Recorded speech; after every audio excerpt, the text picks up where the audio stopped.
Nous allons prier avant d'ouvrir la parole. Seigneur notre Dieu, nous sommes reconnaissants d'avoir ce privilège encore ce matin d'ouvrir la Bible ensemble. Seigneur, on ne l'ouvre pas comme n'importe quel livre, mais comme ta parole, qui est parfaite, qui est, oui Seigneur, vérité. Seigneur, qui est nourriture aussi pour nos âmes. Et ce matin encore, nous prions que tu parles à nos cœurs et que tu nous fasses du bien, selon ta parole, selon ta promesse. Seigneur, que tu sois libre de parler encore et toujours à chacun de nous, Seigneur, au plus profond de nos cœurs. Nous savons, Seigneur, que nous pouvons compter sur toi pour transformer nos vies. Et c'est ce que nous te demandons encore ce matin. Par ta parole, transforme encore, Seigneur, nos cœurs et nos vies. Que nous puissions être de plus en plus à l'image et à la ressemblance de Jésus-Christ. Et Seigneur notre Dieu, ce matin encore, nous te prions pour les enfants qui aussi vont recevoir de toi ta parole. On veut persévérer dans la prière pour eux aussi, Seigneur, et te demander de les garder près de toi, de leur révéler ta personne, Seigneur, et ton œuvre pour eux, ton amour, ton sacrifice, et qu'ils ne perdent pas des années, Seigneur, dans ce monde, mais qu'ils s'attachent à toi. Merci, Seigneur, parce que c'est pas sur nous-mêmes qu'on compte, ni sur eux, mais c'est sur toi et sur ta fidélité. Merci, Seigneur, encore ce matin, au nom du Seigneur Jésus. Amen.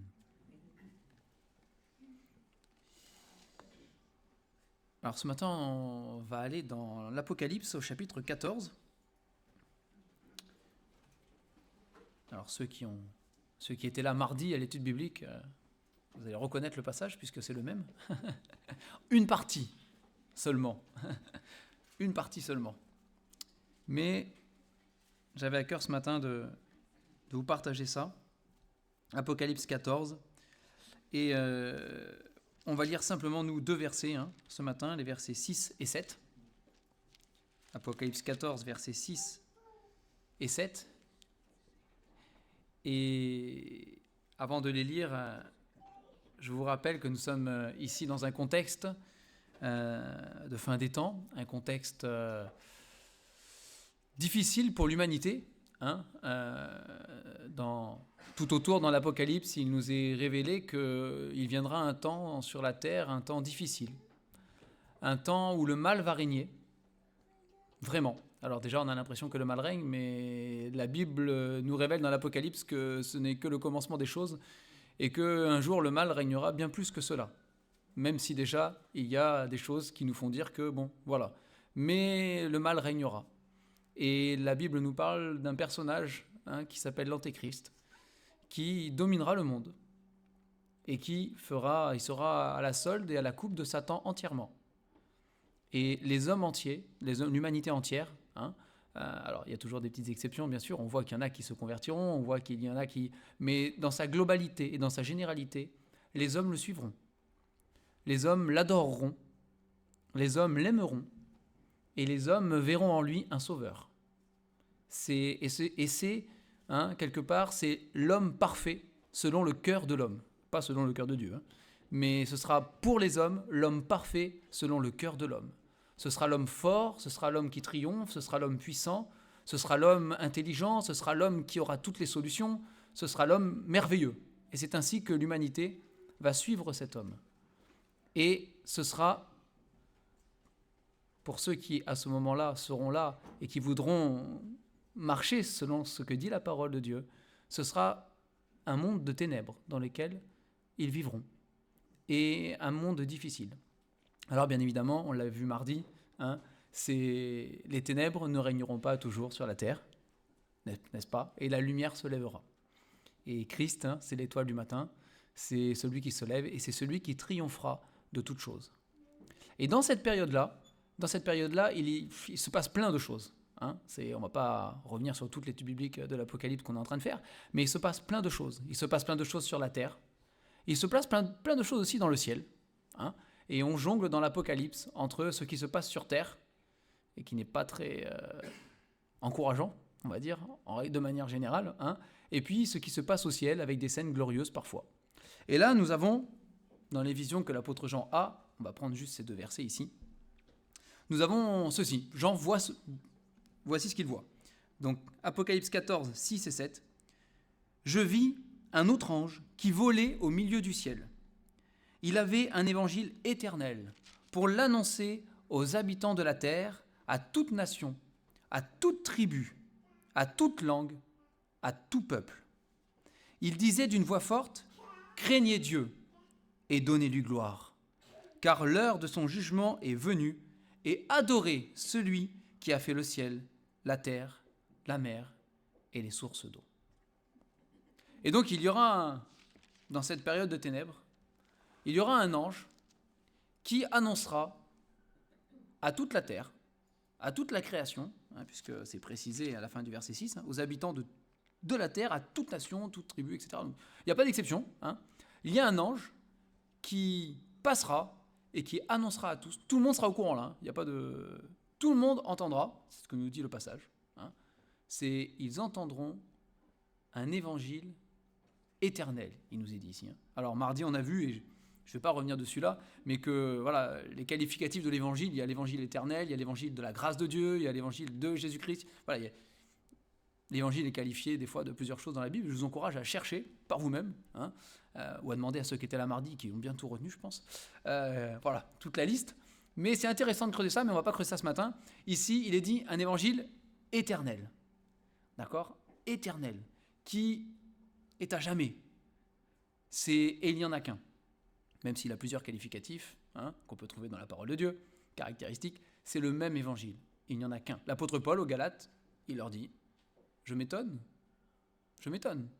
que vous détournez si promptement de l'évangile pour vous tourner vers un autre évangile. Et après il dit, non pas qu'il y ait un autre évangile. Hein. Et après il dit, même s'il y a un ange du ciel qui venait vous annoncer un autre évangile que celui que vous avez entendu, qu'il soit maudit. Qu'il soit maudit, même un ange du ciel. Hein. Ici, ce n'est pas un autre évangile. C'est l'évangile éternel. Celui qui est inaltérable, hein, celui qu'on ne peut pas modifier, qu'on ne peut pas changer, celui qui est toujours le même. C'est la bonne nouvelle de Jésus-Christ, mort pour les pécheurs, donnant sa vie, payant pour leurs péchés, et ressuscitant pour la vie éternelle, et pour donner la vie et le salut à quiconque, par la foi, se tourne vers Jésus-Christ et demande pardon. C'est l'évangile éternel, et il sera prêché. Et ici, ce que proclame donc cet ange, ça nous est rapporté. Craignez Dieu et donnez-lui gloire. Hein. Et dans ces deux choses, on trouve tout. Craignez Dieu et donnez-lui gloire. Et c'est le message qui a été véhiculé par Dieu de toute manière auprès de l'humanité depuis toujours. Surtout dans cette période alors, de ténèbres, où les hommes, justement, seront en révolte et en rébellion contre Dieu, en suivant l'ennemi de Dieu. Hein. C'est la rébellion sans aucune crainte de Dieu. Malgré les fléaux qui tomberont sur la terre à ce moment-là, hein, et les châtiments, ils n'auront pas la crainte de Dieu. Et depuis le début, c'est le même message. Craignez Dieu. Craignez Dieu. Nous devons craindre l'Éternel. Oui, c'est notre Sauveur et c'est notre ami en Jésus-Christ, bien évidemment. Hein, quand on se convertit, qu'on accepte le Seigneur Jésus, on rentre dans une relation avec Dieu qui est extraordinaire, merveilleuse, qui est inqualifiable même. On aurait du mal à trouver tous les mots pour le dire, parce que c'est une relation d'enfant avec son Père céleste. C'est vrai. Mais pour autant, toute la Bible nous encourage tout de même à craindre l'Éternel, à craindre Dieu. Hein. Et Adam et Ève, dès le début, devaient craindre Dieu, même s'ils avaient une relation très particulière avec lui pour le coup. Hein. C'est quand même quelque chose de spécial. C'est dans ce jardin d'Éden où Dieu descendait, discutait avec eux, etc. C'était une relation, mais ils étaient appelés aussi à craindre Dieu quand même. Ils avaient devant eux toute la puissance de Dieu, toute la création de Dieu, tout ce que Dieu avait fait. Et Dieu les prévient. Si vous mangez du fruit de cet arbre, vous mourrez. Et le tentateur vient, il parle, et la crainte de Dieu, on l'oublie. Si Ève avait craint Dieu, et Adam aussi, hein, parce qu'on est d'accord, hein, si Adam et Ève avaient craint Dieu à ce moment-là, ils n'auraient pas désobéi. la crainte de Dieu. Et la crainte de Dieu revient souvent dans la parole, très souvent. Il nous est dit que la crainte de Dieu, c'est le commencement de la sagesse. Et craindre Dieu, c'est sage en fait. C'est ce que ça veut dire. C'est sage, c'est intelligent. Ailleurs, il est dit c'est le commencement aussi de l'intelligence. Hein. C'est intelligent, sage, c'est sensé, c'est raisonnable de craindre Dieu. Parce qu'il est Dieu. Parce qu'il n'est pas un homme. C'est le créateur de tout ce qui existe. De tout ce que nous voyons et même de ce que nous ne voyons pas, du domaine visible et invisible. C'est le créateur de tout, sans exception. Et ça, il n'y a pas demandé des efforts. Par une parole. Il dit, c'est la parole qui sort, il dit et la chose est. Il ordonne et elle vient à l'existence. Il est tout puissant. Et donc c'est tout à fait normalement logique et naturel et raisonnable de craindre Dieu. Mais le problème, c'est que nous sommes des pécheurs. Et que comme nous sommes des pécheurs, ce que nous dit la parole de Dieu, c'est que notre cœur est méchant et tortueux. Et ce cœur méchant et tortueux n'a malheureusement pas la crainte de Dieu. Il préfère vivre sa vie de manière indépendante et ne pas y penser. Et combien de passages nous trouvons avec, quand c'est qualifié du méchant, par exemple dans les Proverbes, où le cœur de l'homme et l'homme se moquent de Dieu. Il se moque de Dieu. Il rit. Et où est ton Dieu? Où est-il? Etc. C'est notre cœur méchant et tortueux qui n'a pas la crainte de Dieu. Mais ici, c'est un ordre, ici, dans l'Apocalypse. L'ange passe et il ordonne à toute la création, craignez Dieu. Craignez Dieu. Vous êtes en train de prendre une voie qui mène à la mort et à la perdition. Et le jugement de Dieu tombera. C'est pas que jusqu'à présent, mais ça va tomber, c'est sûr. Le jugement de Dieu tombera un jour. Alors craignez Dieu. Et s'il faut trembler, tremblez. Si cela est pour votre salut, parce que c'est ça l'idée, si cela est pour votre salut, mais tremblez. Tremblez. Mardi, j'avais pris l'exemple de Ninive, où on a Jonas qui débarque à Ninive, un peu contre son gré, mais ça c'est autre chose, et qui a un message terrible. Encore 3 jours et Ninive est détruite. Et les Ninivites, ça aussi c'est extraordinaire, les Ninivites ont craint Dieu. Ils ont craint Dieu. Toute la ville, ils ont craint Dieu. Ils ont eu peur, ils ont tremblé. Et ils ont déchiré leurs vêtements, et ils se sont humiliés, ils ont pleuré, et ils ont crié à Dieu, et ils se sont repentis. Et Dieu ne les a pas frappés. 3 jours après, Ninive n'a pas été détruite. Bien longtemps après, mais c'est autre chose. Mais ils ont été épargnés, ils ont été sauvés. La Bible nous dit qu'au moment de l'Apocalypse, malheureusement, les hommes ne tiendront pas compte de ce message. Encore une fois, de manière générale. Bien évidemment, il y a des individus qui en tiendront compte. Mais de manière générale, dans sa globalité, l'humanité ne tiendra pas compte de ce message. Mais ce message, il n'est pas uniquement pour ceux qui vivront ce temps-là, il est déjà pour nous. Parce que la parole de Dieu est vivante, n'est-ce pas? Et qu'elle est vivante à toutes les époques où on la lit, et même s'il y a des contextes, elle parle à nos cœurs dès aujourd'hui. Ça, c'est clair. Et c'est déjà pour nous aujourd'hui. Nous devons craindre Dieu. Nous devons faire attention à la manière dont nous vivons, aux choix que nous faisons, à la manière dont nous parlons, dont nous nous comportons. Nous devons faire attention à cela. Nous devons craindre Dieu. Nous ne devons pas croire que nous pouvons faire notre vie et la vivre comme nous voulons, sans conséquence. Ça n'existe pas, ça. Ça n'est pas vrai. L'ennemi de Dieu voudrait nous faire croire que nous pouvons mener notre vie comme on veut, faire tous les choix qu'on veut, sans consulter Dieu, et qu'il n'y aura pas de conséquences. Ça, c'est ce que l'ennemi de Dieu veut nous faire croire. Mais ce n'est pas vrai. La Bible dit, ce qu'un homme aura semé, il le moissonnera également. C'est la parole qui le dit. Il n'y a pas de choix sans conséquences. C'est impossible. C'est impossible. C'est pour ça que nous sommes appelés, nous aussi, à craindre Dieu. Alors quand on connaît Dieu de manière personnelle, parce que nous sommes sauvés, ce n'est pas une crainte qui nous terrifie. On n'est pas en train de trembler tous les jours. Mais on doit avoir cette conscience, comme je l'ai déjà dit plusieurs fois, mais on doit avoir cette conscience que Dieu a le regard sur nos vies. Et qu'il regarde mon cœur, qu'il regarde mes pensées, qu'il regarde mes paroles, mes choix, ma vie. Il a le regard dessus. Et je ne suis pas seul en train de vivre sur cette terre et faire ce que bon me semble. Ce n'est pas vrai. Si je suis enfant de Dieu, Dieu est avec moi. Et dans mes choix, je l'emmène. Et là où je suis, je l'emmène. Et en toute chose, je l'emmène. Parce qu'il est là. Il a promis, je suis avec vous tous les jours jusqu'à la fin du monde. Il est là, il est avec nous. Et nous devons avoir cette conscience et cette crainte de Dieu. Alors, certes, nous ne sommes pas parfaits.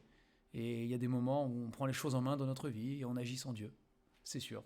Mais nous devons nous repentir. Nous devons demander pardon au Seigneur. Et nous devons demander au Seigneur de nous éclairer aussi et de nous montrer les choses. Parce qu'il le fait. Ça, c'est une certitude. Il est fidèle pour nous le montrer et nous conduire.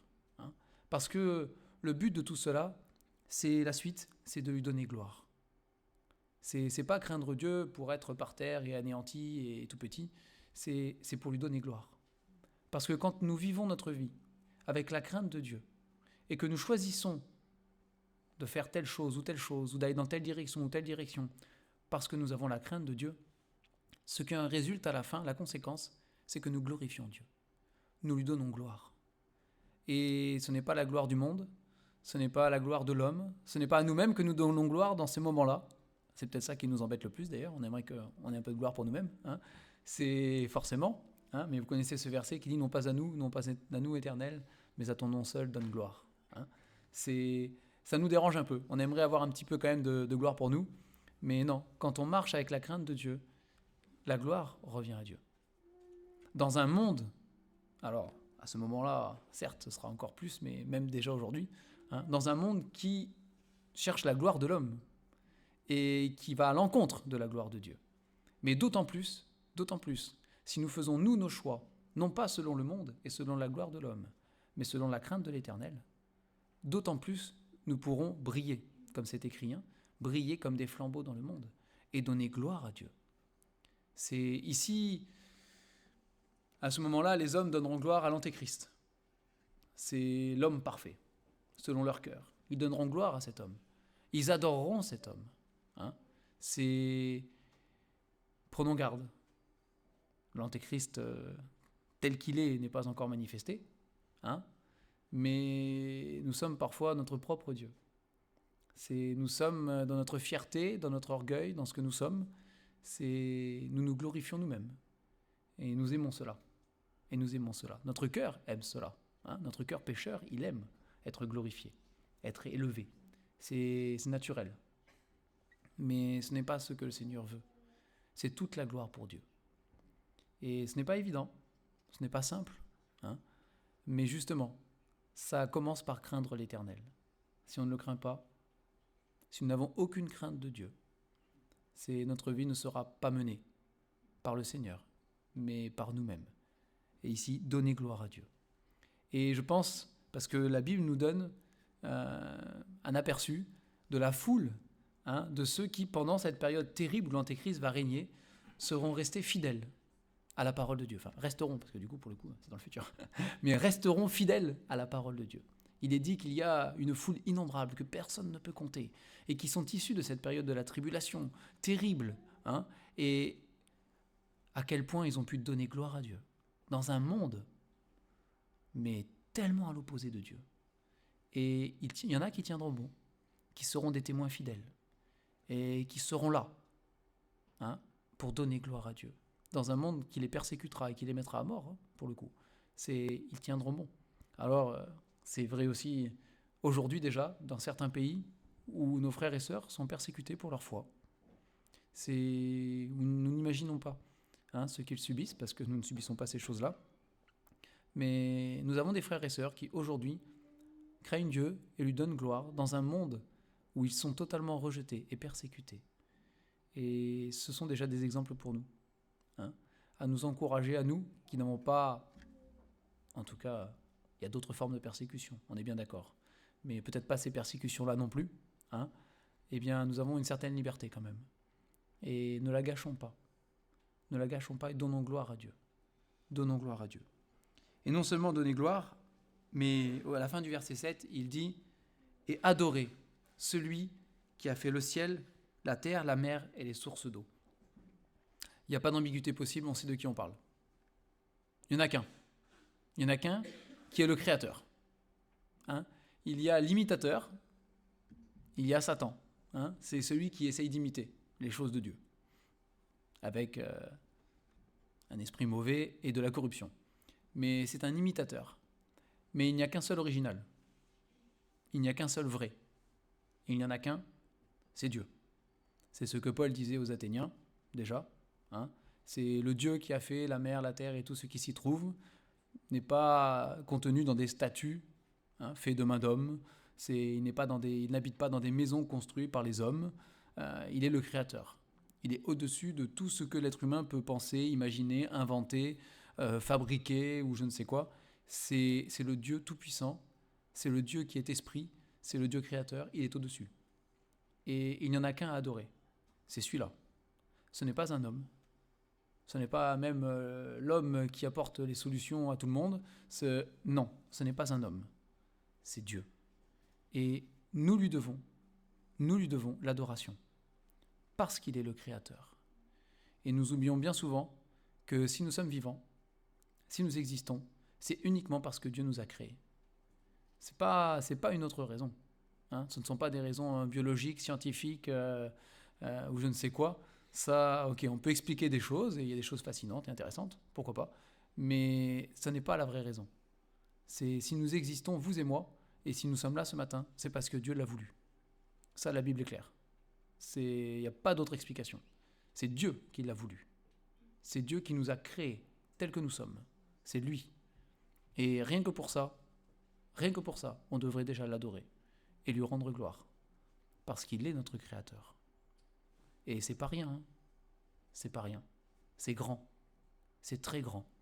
Parce que Dieu n'a pas besoin de nous. Il n'a pas besoin de nous. Il n'a pas besoin de créatures qui l'adorent. Ça, il ne faut pas se tromper. Il n'en a pas besoin. Même pour être Dieu, il n'a pas besoin de nous. Il est Dieu. C'est au commencement, Dieu. Comme ça commence la parole. Il n'y a pas une dissertation, il n'y a pas une argumentation, il n'y a pas une explication. C'est aussi simple que ça. Au commencement, Dieu. Il est Dieu, indépendamment de nous. Il n'a pas besoin de nous. Et s'il nous a créés, c'est par amour. C'est parce qu'il nous aime et qu'il a un plan pour nous. Et qu'il veut nous faire participer à des choses avec lui. À sa gloire, à l'éternité, au salut, à la vie éternelle et à bien d'autres choses qui ne nous sont même pas encore révélées dans l'éternité, mais que Dieu a en réserve pour nous. Parce qu'on ne risque pas de s'ennuyer avec un Dieu pareil. Il y a bien des choses que nous ne savons pas encore. Mais c'est Dieu. Et c'est pour ça que vous êtes vivant, que vous respirez et que vous êtes là ce matin. Il n'y a pas d'autre raison. Alors donnez-lui gloire et adorez-le. C'est ce que Dieu demande. Adorez-le. C'est quelque chose de grand. C'est quelque chose d'extrêmement grand. De reconnaître que nous sommes si petits et pourtant que nous avons été voulus, aimés de Dieu. C'est grand, plus grand qu'on peut le dire. Et ce matin, je voudrais vous encourager à lever les yeux vers cela, à réfléchir à cela et vraiment, vraiment à adorer le Seigneur, lui qui nous a créés et qui nous a tout donné, à le craindre dans vos vies et à lui donner gloire. Et si jamais, ce matin parmi nous, il y en a qui n'ont jamais fait la paix avec Dieu, c'est le moment de le faire. Ce message est grave, ce message est rempli d'implications importantes et solennelles. C'est cet ordre qui vient du ciel. Craignez Dieu et donnez-lui gloire. C'est pas une petite chose, c'est quelque chose de grand, de très grand. Alors si ce matin, vous le savez, parce que moi je ne vous connais pas tous, et puis même si on se connaît, il n'y a que Dieu qui connaît les cœurs. Mais si ce matin, ça fait écho dans votre cœur, comme dit la parole, n'endurcissez pas votre cœur. N'endurcissez pas votre cœur, c'est pour vous. Si vous êtes touché, c'est pour vous, il n'y a pas de discussion. Et ouvrez votre cœur, et dites-le au Seigneur. Dites-lui, Seigneur, je reconnais que tu es le créateur de ma vie. Je reconnais que sans toi, je n'existerai pas. Je reconnais que je suis un pécheur, que je suis mauvais. La parole me le montre, mon propre cœur me condamne. Je suis un pécheur. Si je devais comparaître en jugement devant toi aujourd'hui, je serais condamné. Parce que je ne suis pas bon. C'est une certitude. Il n'y a pas de doute, je le sais, Seigneur. Mais je sais aussi que Jésus-Christ a payé pour moi. Il a donné sa vie pour que moi je sois sauvé. parce qu'il m'aimait. Et demandez-lui de vous sauver. Dites-lui que vous regrettez vos péchés, amèrement.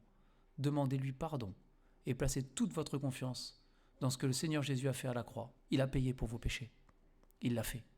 C'est la vérité. C'est la stricte vérité. C'est une parole certaine et entièrement digne d'être reçue, nous dit la Bible, que Jésus-Christ est venu dans le monde pour sauver les pécheurs, dont je suis le premier. Et je vous encourage ce matin à faire ce pas si vous ne l'avez pas fait. Donnez votre vie au Seigneur Jésus. Il vous sauvera. Il vous donnera un cœur nouveau. Il vous donnera son esprit. Et il vous donnera une paix que vous avez peut-être entendu parler, mais vous n'avez jamais expérimentée. C'est la paix de Christ dans un cœur. Et à partir de là, vous pourrez marcher en craignant Dieu et en lui donnant gloire. Et le monde verra autour de nous et autour de vous que Dieu a agi dans votre vie. Et c'est un témoignage que personne ne pourra rejeter. Dieu l'aura fait pour vous. Et vous serez sauvés pour l'éternité. Alors vraiment, voilà, je vous encourage à y penser. Et pour nous qui connaissons le Seigneur Jésus, réglons nos vies d'après la parole. C'est marcher dans la crainte de Dieu, c'est marcher dans l'obéissance. C'est marcher dans ce que la parole nous révèle, dans ce qu'elle nous montre, dans le chemin que le Seigneur met devant nous. Même si nous, on préférerait le chemin d'à côté, marcher dans celui que Dieu nous demande. Ça demande parfois des sacrifices, à vue humaine, c'est vrai, mais c'est la meilleure part. C'est la meilleure part. La crainte de Dieu sera toujours la meilleure part. La gloire de Dieu sera toujours la meilleure part. Et de toute manière, si nous sommes enfants de Dieu, à la fin, nous le glorifierons. C'est l'aboutissement de toute chose. C'est l'aboutissement de notre vie sur terre et c'est l'aboutissement même de l'éternité. C'est nous le glorifierons. C'est à la gloire de Dieu. Alors que Dieu nous encourage déjà sur la terre à le glorifier. Je vais prier pour terminer.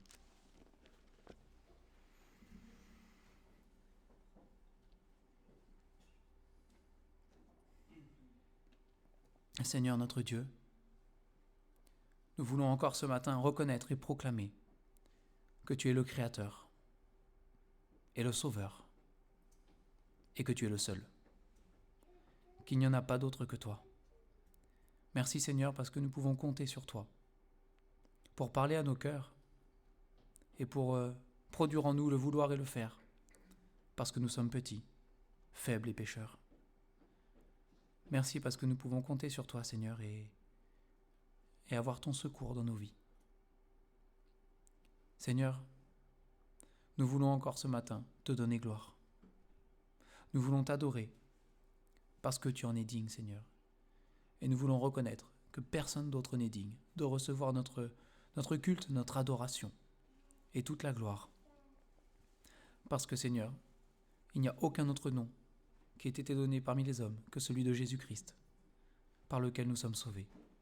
Il n'y en a pas d'autre. Personne, Seigneur, n'aurait pu nous sauver, à part toi. Et nous te bénissons encore ce matin pour cela. Nous te disons merci. Merci. Et Seigneur, c'est vrai que nous vivons dans un monde de ténèbres déjà, c'est vrai. Un monde qui te rejette, un monde en rébellion contre toi. Mais Seigneur, nous savons qu'un jour la lumière paraîtra. Nous savons qu'un jour tu triompheras et que tu auras le dernier mot. Seigneur, nous le savons. C'est notre espérance, c'est notre persévérance, c'est notre assurance. Oui Seigneur, c'est par toi, nous sommes plus que vainqueurs sur toutes ces choses aussi. Sois béni notre Dieu. Je te prie que tu nous encourages chacun d'entre nous à régler nos vies d'après toi, Seigneur, d'après ta parole, à marcher dans la crainte de ton nom. Et Seigneur, que tu te serves de chacun de nous pour te glorifier. Selon ton plan, selon ta manière, selon ton temps, selon les circonstances que tu permettras dans nos vies. Mais Seigneur, utilise-nous pour ta gloire. Au nom du Seigneur Jésus. Amen.